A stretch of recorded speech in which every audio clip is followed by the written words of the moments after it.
नमस्कार। मेरा पूरा देश सुन रहा है।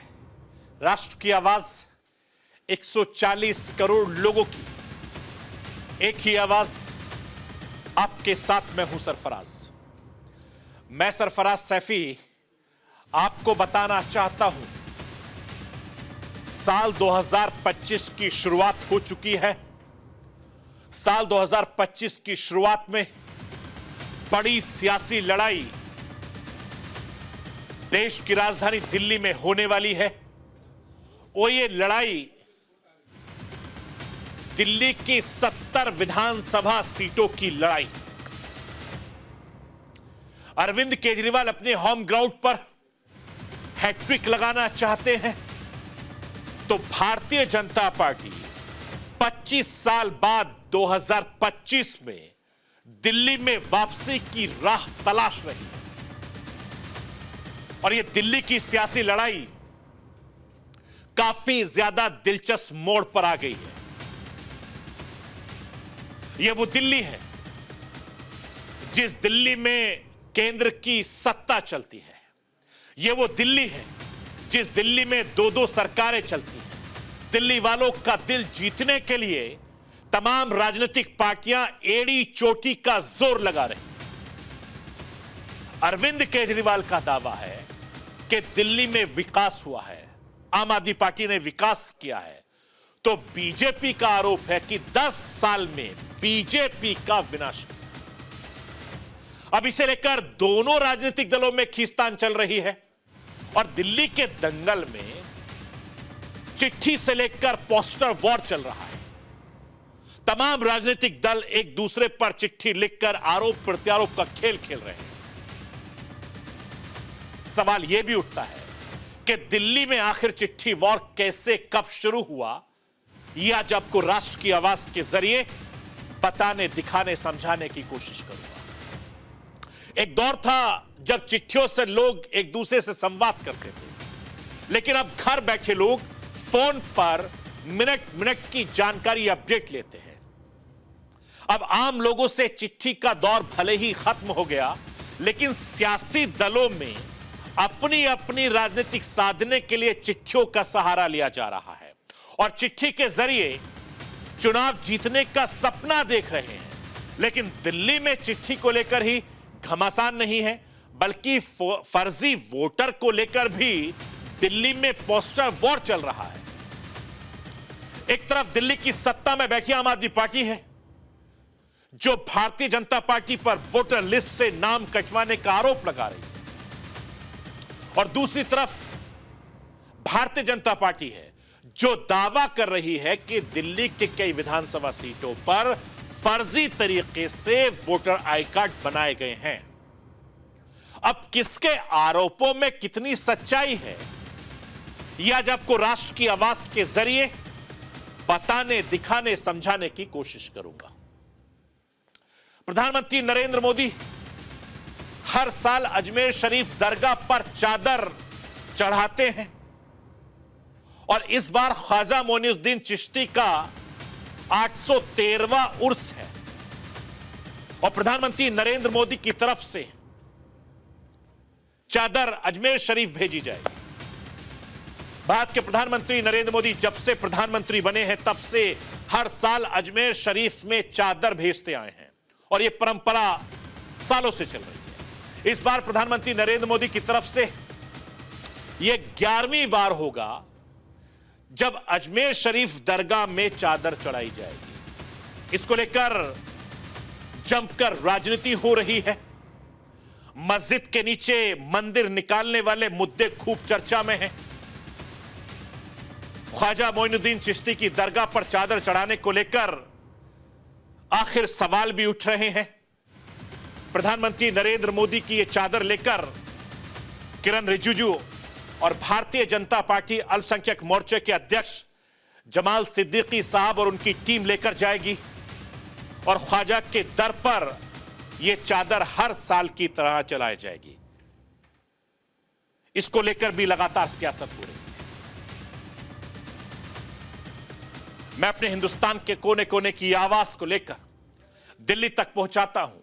दिल्ली की आवाज को देश दुनिया के कोने कोने तक पहुंचाता हूं। नेताओं की आवाज को मैं आम लोगों तक पहुंचाता हूं।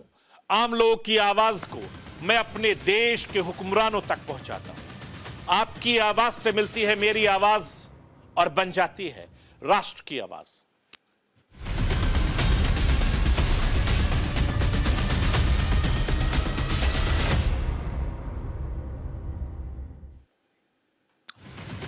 देश की राजधानी दिल्ली का तापमान जैसे जैसे गिर रहा है, सर्दी बढ़ रही है, वैसे वैसे देश की राजधानी दिल्ली का सियासी तापमान तेजी से बढ़ता जा रहा है।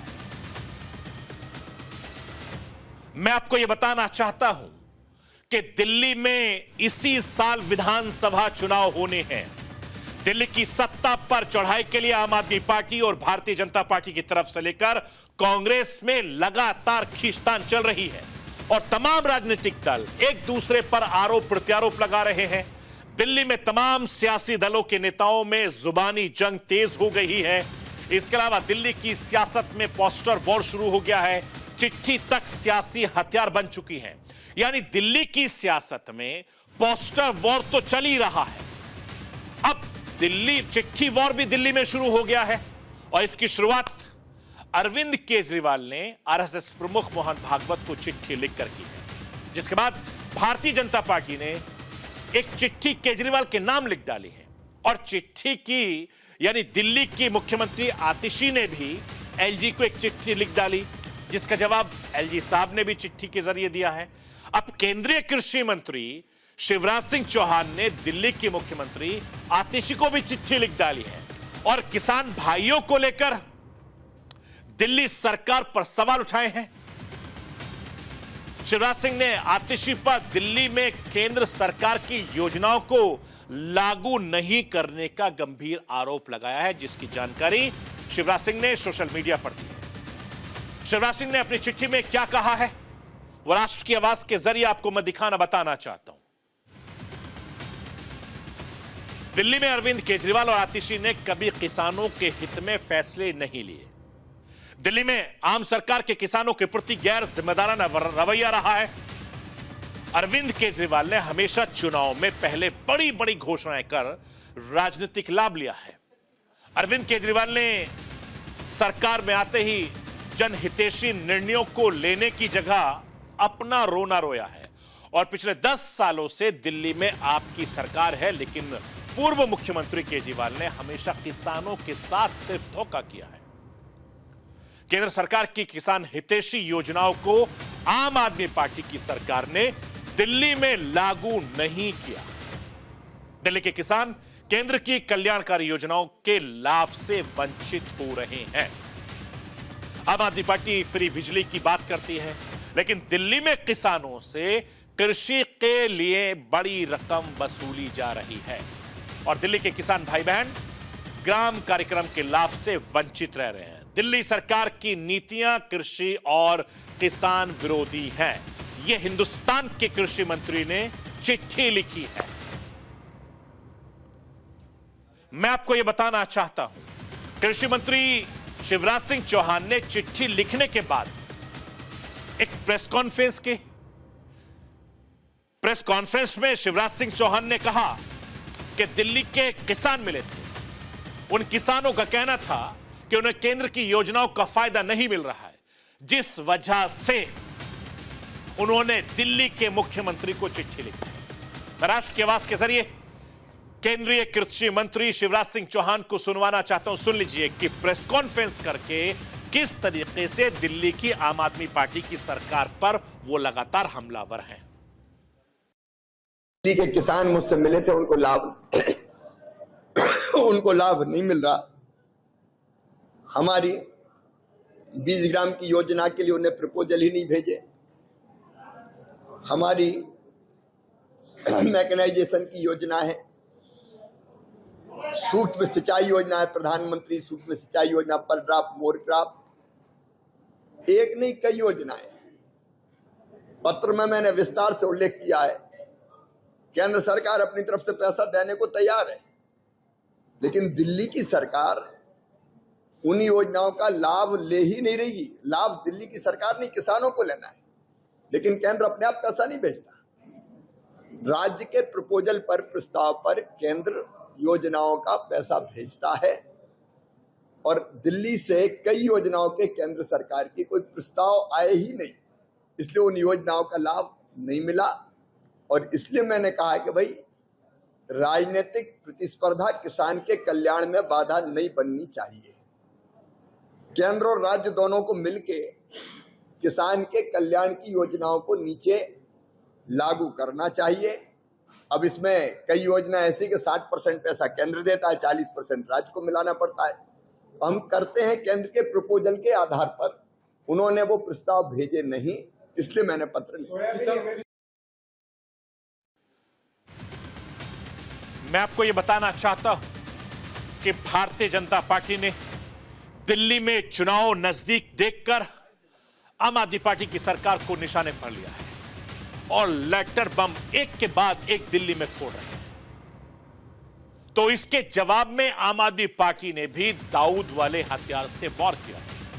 शिवराज सिंह चौहान ने चिट्ठी पर सीएम आतिशी का जवाब आया है।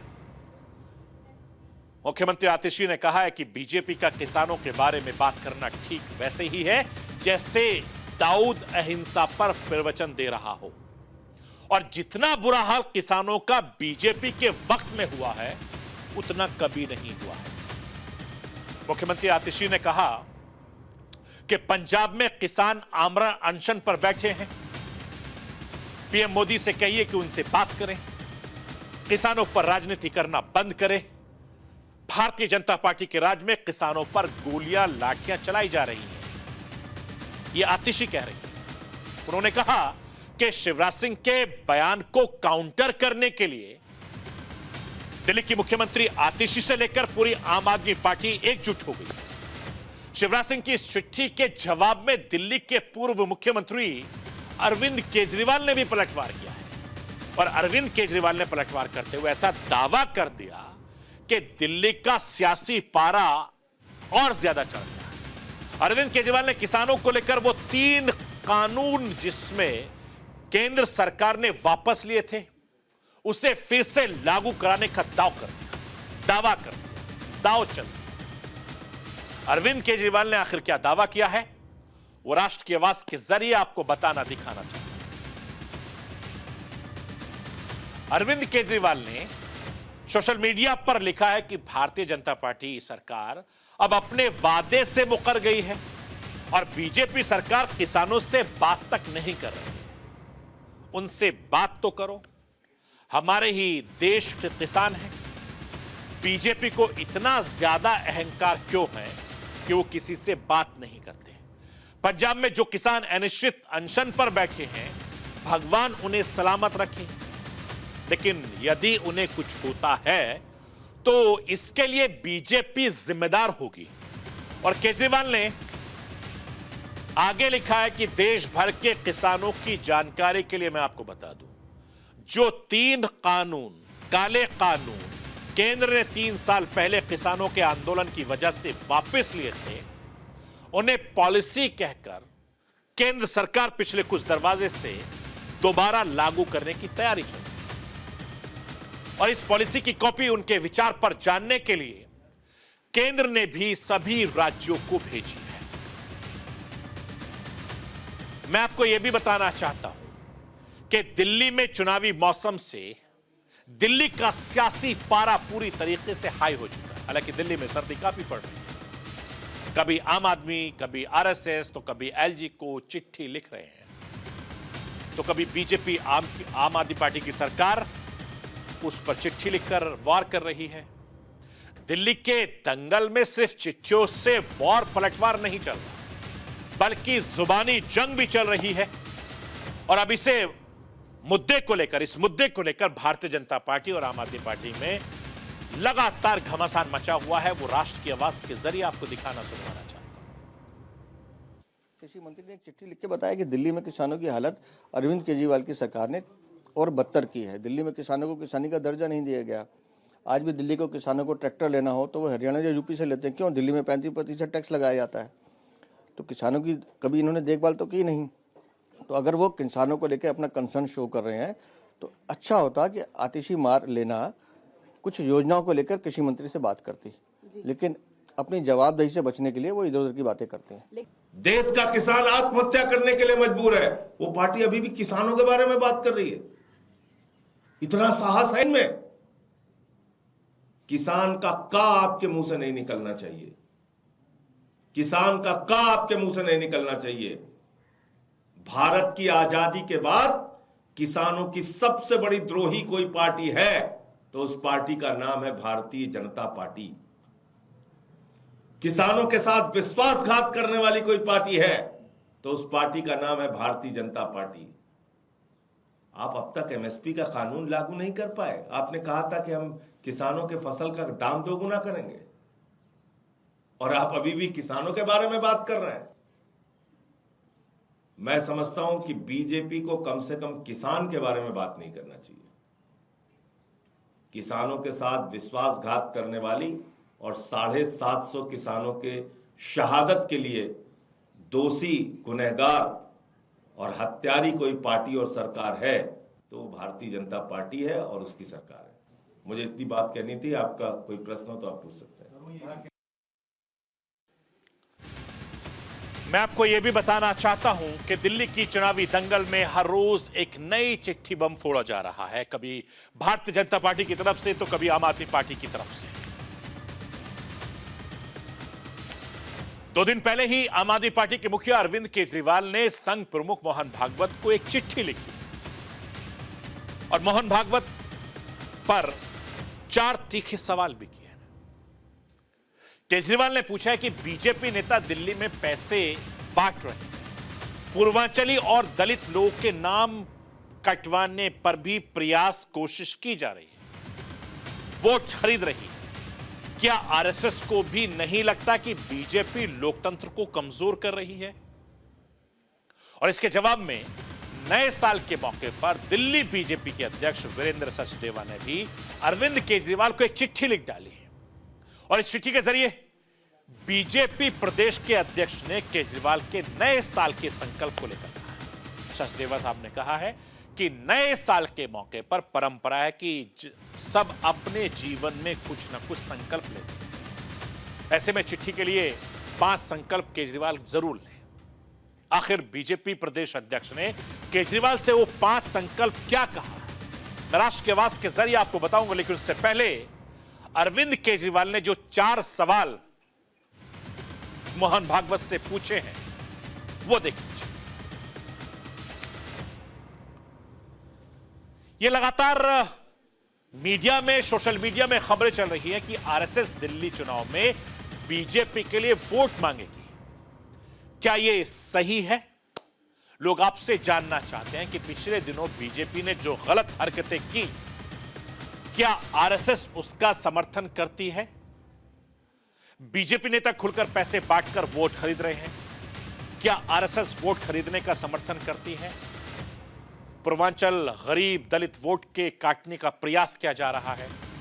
क्या आरएसएस को लगता है कि ऐसा करना भारतीय लोकतंत्र के लिए सही है? ये तमाम सवाल अरविंद केजरीवाल ने चिट्ठी में पूछे हैं।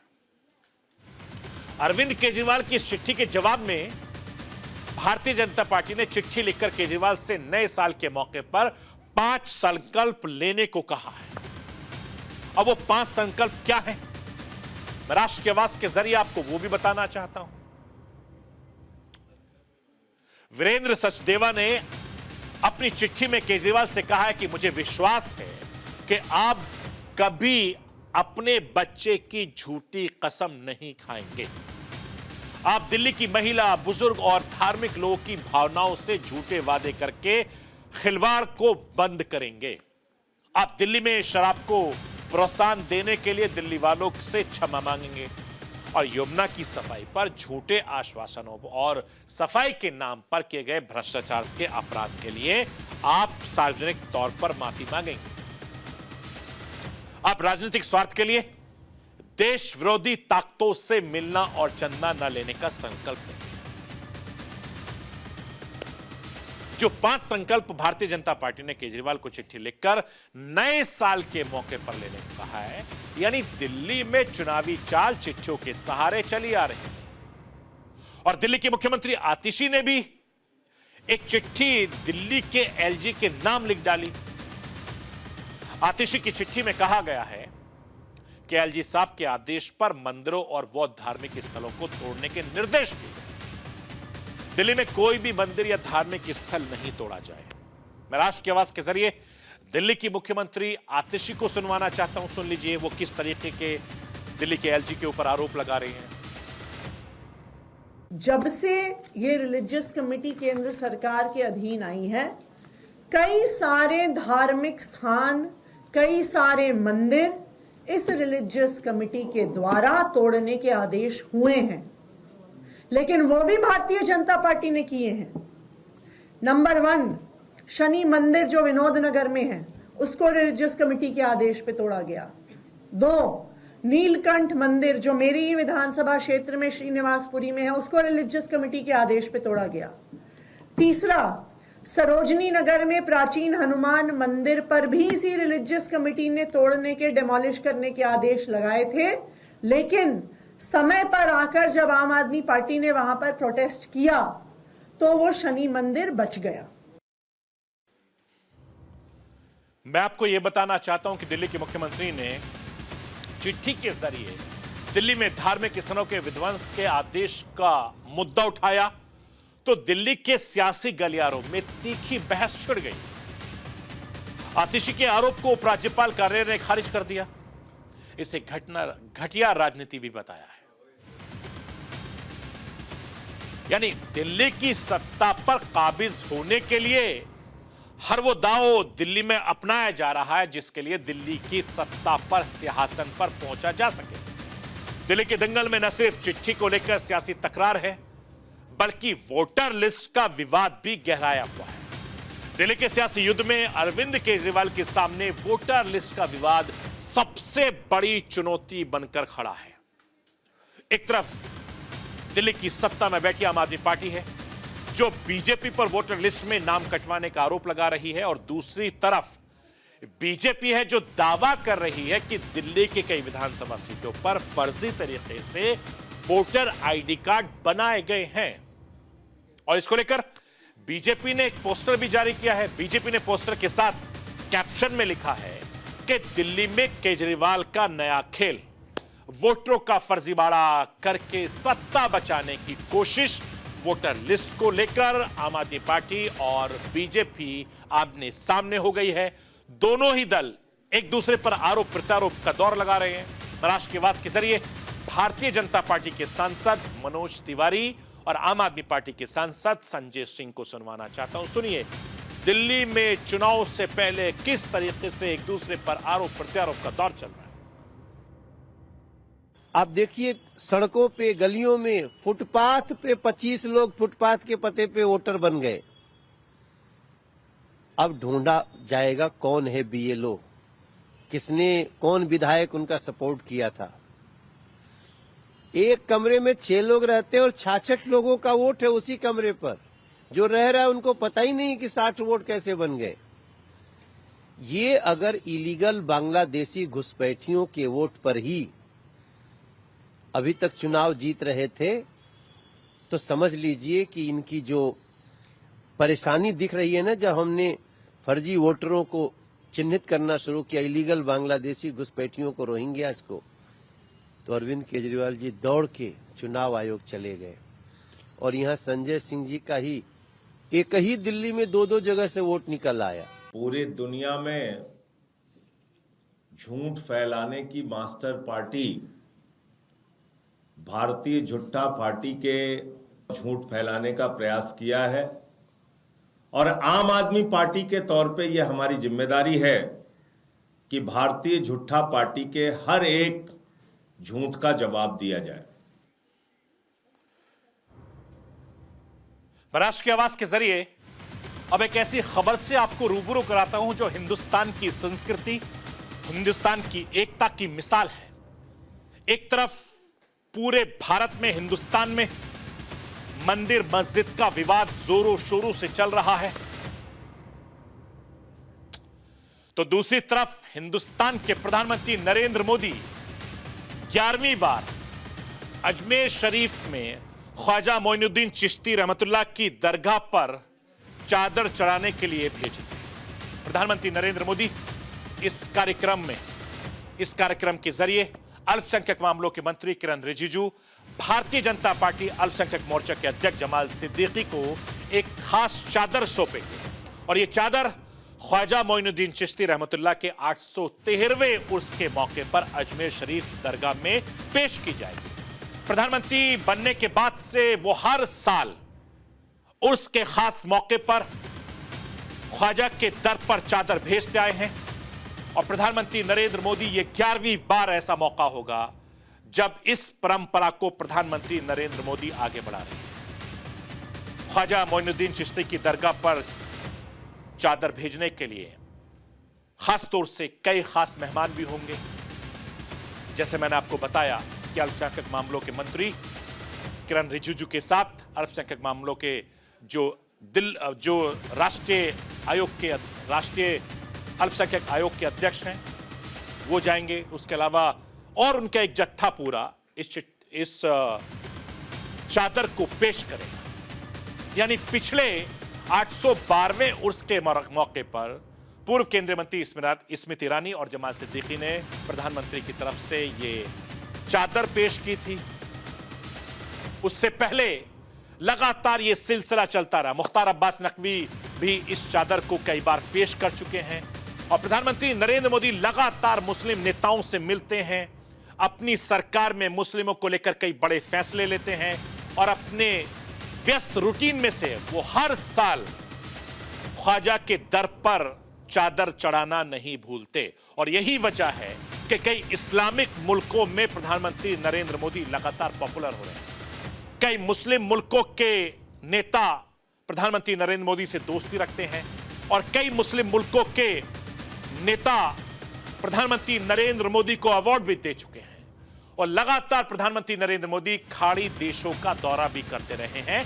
यह हिंदुस्तान की संस्कृति परंपरा है जो कि नरेंद्र मोदी से पहले भी लगातार यह परंपरा चलती आ रही है कि ख्वाजा मोइनुद्दीन चिश्ती की दरगाह पर लगातार चादर पेश करते हैं और मुल्क में शांति अमन की दुआएं करते हैं। तो ये थी राष्ट्र की आवाज। बाकी खबरों के लिए आप बने रहिए न्यूज़ इंडिया के साथ।